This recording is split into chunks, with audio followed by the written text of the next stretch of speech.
पण या देशामध्ये होती नरेंद्र मोदींची आंधी। मग का मिळणार नाही मला मंत्रिपदाची संधी?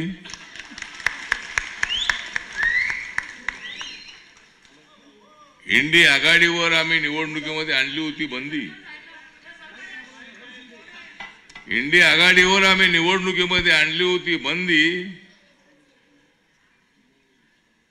म्हणूनच राहुल गांधी म्हणूनच या देशाचे प्रधानमंत्री झाले नाहीत राहुल गांधी। राहुल गांधी हे या देशातल्या काँग्रेस पक्षाचे नेते आहेत। त्यांनी फार मोठा प्रयत्न केला। महिलांच्या अकाउंट मध्ये खटाखट खटाखट खटाखट 1 लाख रुपये टाकणार म्हणाले, पण आता त्यांना काही ते पैसे खटाखट खटाखट टाकता आले नाही। पण नरेंद्र मोदींनी मात्र शेतकऱ्यांच्या खात्यामध्ये पटापट पटापट पटापट पैसे टाकले। आणि ठीक आहे, जागा आमच्या कमी आल्या। संविधानाचा प्रचार मोठ्या प्रमाणामध्ये करण्यात आला। जर या देशाचं कुणी बदललं, जर या देशामधलं बाबासाहेबांचं संविधान जर कोणी बदललं, संविधान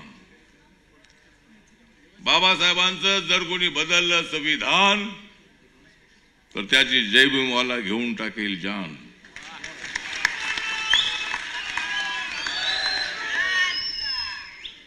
अरे ज्या बाबासाहेब आंबेडकरांनी या देशाची वाढवली आहे शान, बाबासाहेब आंबेडकरांनी या देशाची वाढवली आहे शान, म्हणून साऱ्या जगाचं आहे माझ्या भीमाकडे ध्यान। बाबासाहेब आंबेडकर एक फार मोठी महाशक्ती आहे। बाबासाहेब आंबेडकर म्हणजे या देशाला मिळालेला एक जबरदस्त उगवता तारा आहे। बाबासाहेब आंबेडकरांच्या बद्दल कोणी अनुद्गार काढले तर त्यांना टराटरा फाडून टाकल्याशिवाय आम्ही अजिबात राहणार नाही। त्यानंतरच्या काळापासून आम्ही काम करतो आहोत। प्रकाश लोंढे आमचा अत्यंत ताकदवार असणारा नेता आहे। कार्यकर्त्यांच्या बरोबर चांगले संबंध ठेवणारा कार्यकर्ता आहे। कार्यकर्त्यांमधला कार्यकर्ता आहे। मंत्री काय तुमचं योगदान वाटते सांगा, काय मदत केली का ते सांगा। आणि आपण सर्वजण बाबासाहेब आंबेडकरांच्या कृपेनं हळूहळू असतेना आपली थोडी थोडी प्रगती होते। काहीच मिळालं नाही, काहीच मिळालं नाही अशा पद्धतीच्या अवस्थेमध्ये राहता कामा नये। मिळेल जेव्हा नाशिक जिल्ह्यामधल्या प्रकाश लोंढेला जेव्हा काहीतरी मिळेल तेव्हा साऱ्या महाराष्ट्राला कळेल।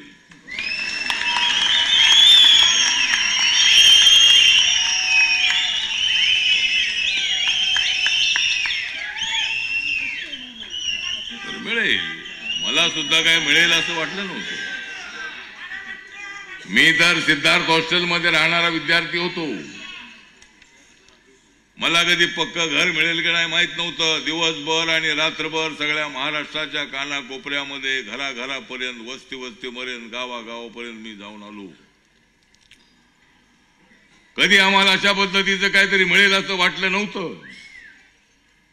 पण बाबासाहेब आंबेडकरांची चळवळ चालवायची म्हणजे सत्तेपर्यंत पोहोचलं पाहिजे। बाबासाहेब आंबेडकरांनी सांगितलेलं आहे। बाबासाहेब आंबेडकर पंडित जवाहरलाल नेहरूंच्या मंत्रिमंडळामध्ये होते आणि बाबासाहेब आंबेडकरांनी या देशासाठी फार मोठं काम केलंय। दलितांच्यासाठी तर केलेलं आहेच आहे। पण जर बाबासाहेब आंबेडकरांनी या देशाचं संविधान लिहिलं नसतं तर या देशाचे पाकिस्तान सारखे अजूनही काही तुकडे होऊ शकले असते। पण या देशाचे तुकडे होऊ शकत नाहीत। जो या देशाचे तुकडे करण्याचा प्रयत्न करेल त्याचे तुकडे झाल्याशिवाय राहणार नाही। या देशाचे तुकडे अजिबात होणार नाही। हे संविधान जेवढं मजबूत आहे की ते संविधान अजिबात त्या देशाचं पुन्हा फ्रॅक्शन होऊ न देणार असं संविधान आहे. हिंदू मुस्लिमांच्या मध्ये, दलित सवर्णांच्या मध्ये वाद होतात, नवरा बायको मध्ये भांडणं होतात, भावाभावामध्ये भांडणं होतात, तशी कधी ना कधीतरी भांडणं होतात ती. पण या देशामध्ये जो या देशाचा नागरिक आहे, 140 कोटी लोकांना या देशात राहण्याचा अधिकार आहे. जो या देशाचा नागरिक नाही त्याला इथं राहण्याचा अधिकार नाही.